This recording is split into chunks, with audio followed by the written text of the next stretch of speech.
Sunday, another bad movie. This time it's The Perfect Date. Brooks is our main character, and his goal is to get to his dream university, Yale, and he needs an extravagant essay for getting into Yale. This is basically what the movie is about.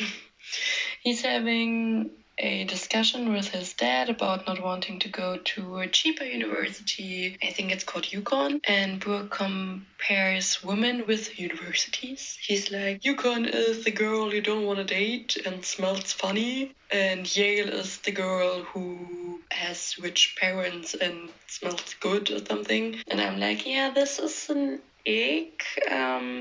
I really lost all empathy and rooting for him to go to Yale at this point. And it's just like 5 minutes into the movie, like, what the heck? He overhears someone getting paid to go on a date with their cousin and says it's someone who he's been taking the same class in high school or something, and says he does it for the money. So the guy who was supposed to go on a date with the girl can go to a date with his girlfriend. His date is a hyper feminist and always pissed and angry, and I really hate this trope of a woman always being angry and furious because she's feminist. She's always like, yeah, men, da da da da da, and men, da da da da da. And you're like, he's just holding the door for you, opening the car door for you, and you're like, I can do it myself. Okay, he's just trying to be nice, but okay. She wants to leave at a coffee shop, but he said to her, no, we're gonna have so much fun at the school ball. And they eventually go to the school ball. They dance, he gets distracted by another girl and accidentally steps on her foot. She jokes about him being a good date partner and he should start a business with date. She says that he shouldn't do it because he took it very seriously, and she's like, no, don't do that because you're a nice guy and you shouldn't do that. And he's like, oh, because I'm a nice guy, can't do that. And he's really just pissed because of no reason, and I don't know why he's pissed. No idea. And they having an argument, and she's leaving. I mean, his ego is so hurt that she's like, yeah, you're a nice guy, you really shouldn't do that. Well, he makes the app with his best friend and goes on a lot of dates. Really a lot to pay off to save money for university because Yale is very expensive. And they have to ask the question because is he even an adult now? Because if not, this wouldn't be that legal, would it? And yes, he is 18 years old, but still seems kind of off. Seems kind of weird, but okay. Celia, his first paid date, needs him again, and they go to Shelby's party, the girl who he got distracted on the school ball because she's so pretty, I don't know.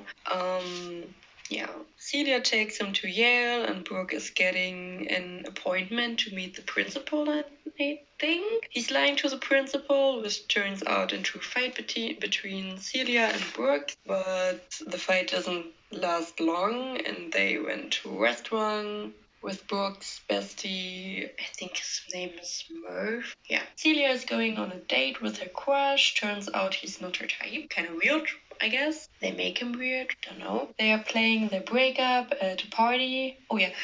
Celia needs Brooke to play a couple because then his crush would be like, oh yeah, she's interesting or something. And I don't know why they did that, but okay. So they play their breakup at a party, and Brooke take it a little too far. That Celia cries and runs away, and he still thinks her reaction was just for show. He's like texting her, wow, that really was a good show. I almost believed it was real. I mean, she cried.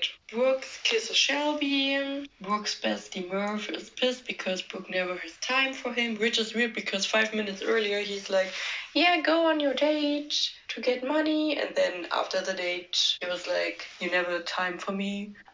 Are we even besties? I mean, just don't say, yeah, go on your date, get some money, and then say, no, I wanted to do something with you. Just where's the communication? I hate this trope. I hate it when people are like, oh yeah, do that, and then 5 minutes later they're like, why did you do that? Because you gave me permission to do that, even though we had plans together. Don't be pissed if you want me to do something else when we have plans together. Yes. Brooks is having a date with Shelby and realizes that he doesn't even knows what he wants to study if Yale accepts him, which is so freaking stupid, because why do you even want to go there if you don't even know what you're going to study? It's kind of like, what is the show? What is the show's name? Never Have I Ever? I don't know. But there's a show on Netflix with teenagers, and everyone knows with, I think her name is Devi. Everyone knows what they want to do with their life and when to go to the university, what university they want to go to. And Debbie is like, she knows where she wants to go to university. I think it's Princeton. Yeah, it's Princeton. Just because her dad said, yeah, you're going to Princeton because you're a princess or something. But when she got into Princeton, she doesn't even know what to study, and we don't know what she's going to study. Show just ends like, her bestie wants to be an actor, the other bestie wants to be a teacher, another bestie wants to be a YouTuber, another bestie wants to make robots, and she's like, yeah, I'm in Princeton. And you're like, okay, what you doing in Princeton? What study are you studying for? And what classes are you taking? You're just in Princeton. Okay, what you're doing there? And this is kind of the same with Brooks. He's just like, he's so obsessed with getting into Yale that he doesn't even think about what he wants to do there. I don't get it. They're going to another school ball because apparently the school has so much money to make a lot of balls. And Shelby finds out about the dating app thing and she makes it clear that she's not leaving him because he is not rich.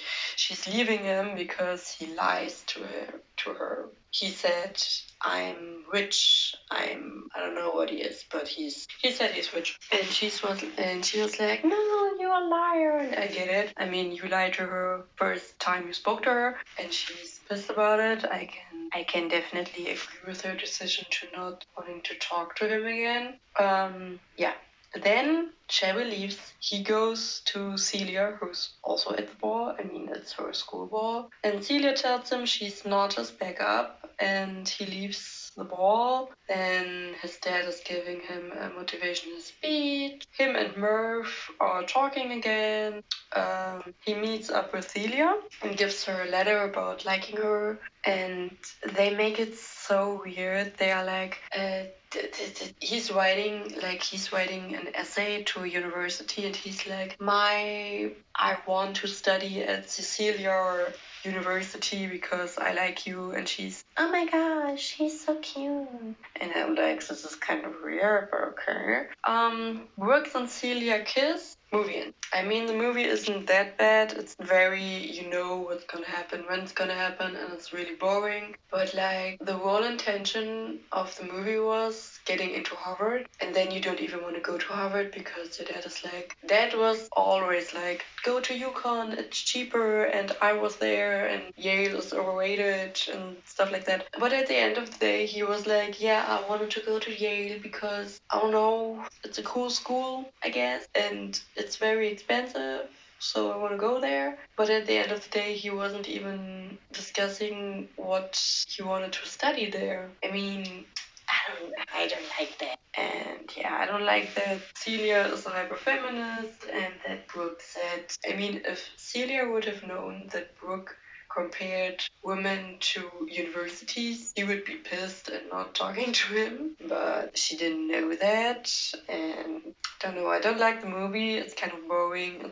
It really was like, yeah, I can play it in the back while doing household chores. It's not for me. No, I don't really like it. But yeah, I think it's the third Sunday in a row. See you next time. See you next Sunday, hopefully, to another bad movie summary. I guess we're doing, it's either another Laura Marano movie where she's talking to a prince, or Kissing Booth 2, but I don't like Kissing Booth 2 because it's almost 2 hours long, or it even is more than 2 hours long. I watched 10 minutes of Kissing Booth 2, and it's 2 montages already. 10 minutes into the movie. Yeah. We'll see about that. Yeah. Thanks for watching. See you next time. Bye.